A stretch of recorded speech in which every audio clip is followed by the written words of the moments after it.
準備入秋，又到抑鬱症發作嘅高峰期啦，教大家3個開心穴位，放鬆情緒啦，有助睡眠嘅。咁第一個介紹穴位咧就係印堂穴，喺邊咧？就喺我哋講眉心嘅位置，準確啲嘅定位咧，其實就喺2個眉頭中間呢一個位置啦。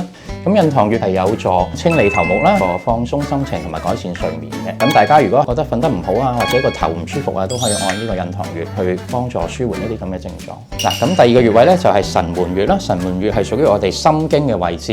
咁顧名思義咧，佢可以養心安神啦，或者改善一啲譬如心跳心慌咁嘅症狀。咁點樣定位咧？好簡單，我哋見到手腕呢度有一條橫紋嘅，心經咧就沿住係我哋手指尾呢一邊咁樣行啦。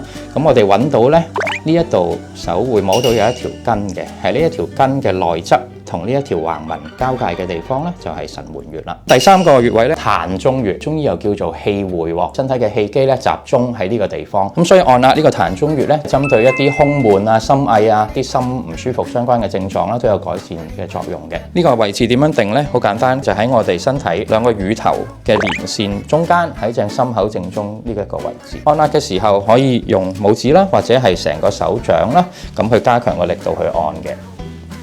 如果大家發現自己有啲情緒病相關嘅症狀咧，唔好忍啦，快啲嚟揾我哋幫手咯！想知更多中醫貼士，快啲 follow 我哋啦！